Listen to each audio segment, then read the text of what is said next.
Hey everyone, Elliot here, and welcome back to another episode of me reading a book in every subgenre of every genre. Of course, I am starting in season 1. This is the fantasy. I'm starting in the fantasy genre, and today I'll be reading a book in the urban fantasy category, and the book representing that is Stormfront by Jim Butcher. Unfortunately, it's not about the white supremacist group. I know some of you might have clicked in here and found this video through that keyword. I am sorry. It is not that. Let's quickly talk about urban fantasy. What does that genre mean? Oh, he's back. All right.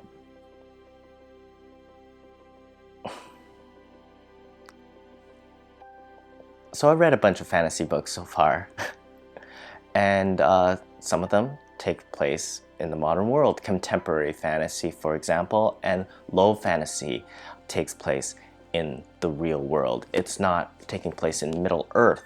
And so urban fantasy will fit with those. What makes urban fantasy unique is that it tends to be set in a recognizable urban environment, like a big city that we all know, such as New York, and in this book's case, Chicago. From what I briefly just read here, is about a wizard who helps out the Chicago Police Department. But here's the attractive thing about urban fantasy. It's very approachable for people who don't read fantasy books, who don't read the world-building fantasy books. They could get into it. They want the fantasy elements, the magic, the mythological creatures. They want those in the story.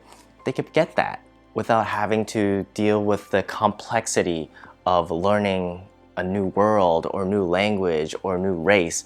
They could just avoid that. They could just enjoy a story about magic, but it doesn't have to be set in a fictional world. That is a hard rule about urban fantasy. It has to take place on Earth. However, there is a lot of debate on whether it needs to take place in a major city. Can it take place in a small town? Would that still be urban? For me, no. I feel like it has to take place in a setting with a lot of skyscrapers, and it's dark and oppressive, and the character, it literally needs to look like this. I feel like it needs to look kind of urban and dark and very Gotham-like. So yeah, if you're looking for a fantasy book that doesn't have the medieval element to it, doesn't have the world building element, check on urban fantasy. I'm gonna get on that now. I'm gonna start reading it. I'm gonna check back with you around the midway point to give you my impression of the book so far, and we could talk a little bit more about the fantasy elements and also if there are any interesting writing techniques that I can learn from this book. I'll share that with you as well. All right, be back in a sec. All right, we are back, and I'm at the midway point of Stormfront by Jim Butcher. And I must say that this Stormfront, I still don't know why this is the title. This feels like one of the books where they just had a fishbowl full of titles on little slips of paper, and they dipped their hand in, picked a title, and it's like, Stormfront. Let's go. But I am really enjoying it. It's a very light read, and it's very different from what I have been experiencing in the fantasy genre. For one thing, it's like forget everything you know about fantasy, forget everything you know about magic, because this book is gonna reinvent everything, and that is what's really exciting. This is very much a crime drama, murder mystery type of story, but it is infused with all these fantasy elements. For example, the main character is a wizard, but he isn't a Gandalf wizard. He is essentially a regular person. Being a wizard is not that different from being a regular person. You just have an extra bit of skill, really. It's almost like a profession that you have. It's knowing how to bake, but instead of knowing how to bake, you know how to make potions. But you have some weaknesses as well. Being a wizard causes you to be, in a way, allergic to electronics. When you're writing, for every character you have, you gotta give it some strengths and then you gotta balance it out with some weaknesses. Another thing that bothers me about this book right now is the cover. It is not an appetizing cover for me, and it doesn't represent what I've been reading so far. To me, the cover is pretty dark and bleak and sad. The book itself is a lot of fun, you know, in a murder, mystery, crime fiction type of way. There's a lot of humor in it. In fact, it has a very nice blend of comedy, sex, violence, and magic. So yeah, I don't think this cover is doing it justice. In terms of story structure, there's actually a lot to like about this book because each chapter is so very specific, at least so far. Each chapter, the main character just interacts with one character, and it's a very localized type of scene.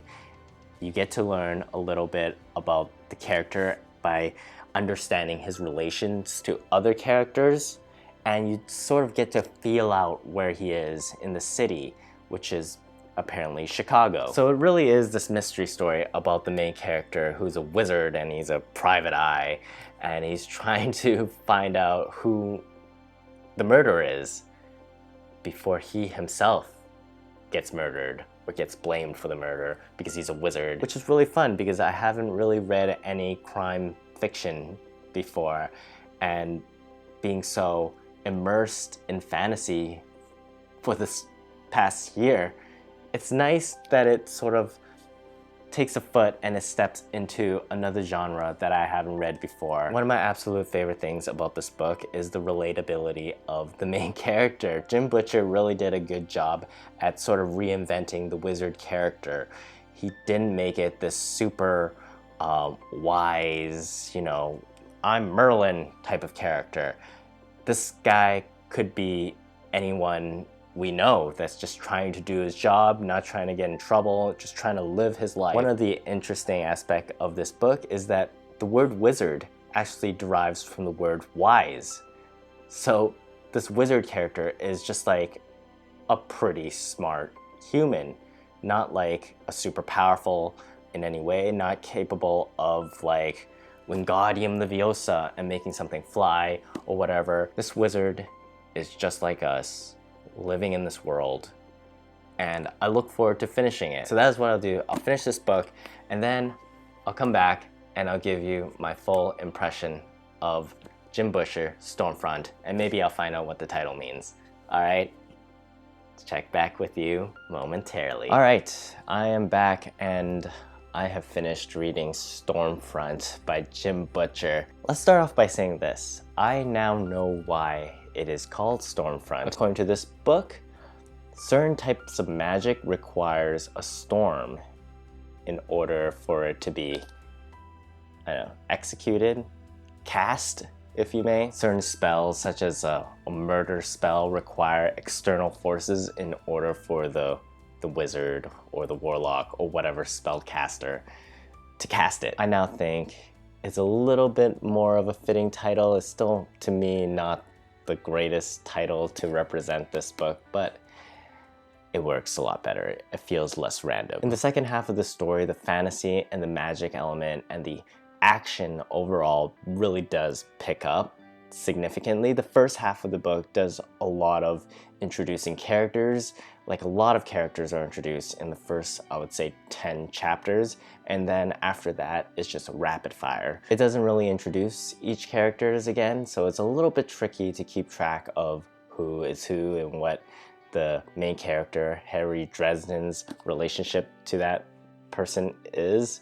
So it's a bit tricky there, and so much happens in the first part that it plays a little bit with memory. Even the main character has a hard time keeping track of what clues he's got or which character is related to which one, which is very fitting of this sort of crime story that is going on. I wish it did stick a little bit more to the crime solving element, but it does really take a hard pivot into a fantasy story. There is a lot of action.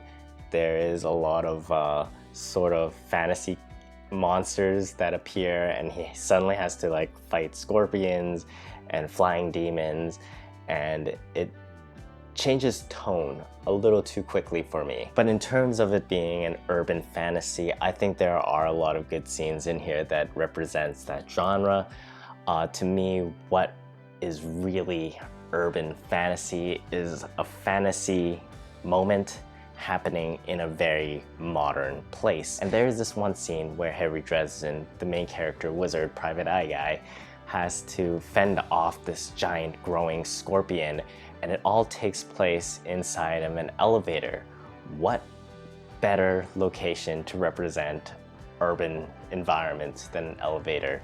You don't see that in Middle-earth, you know? You don't see that in Narnia. It's very much more of like a light read type of comedy than it is a really dark, serious crime or fantasy book. There are a lot of interesting blend between the two genres, such as when a certain potion is created to be a drug for the public to be addicted to. It's called Third Eye, I believe. So that was an interesting concept. A potion that a evil wizard could create can be used as a drug, which is essentially what drugs are. It's alchemy. Honestly, I feel like if I wasn't doing this and I just read this, it might be a little forgettable, which is not a great compliment for a book. A book should not strive to be forgettable. Entertaining in its own right. I just wish it stuck more to what it was doing in the first half and less of what it was doing in the second half. It is a part of a series. I don't know if I'm gonna continue with it necessarily, but it was a lot of fun. I gave it a shot. That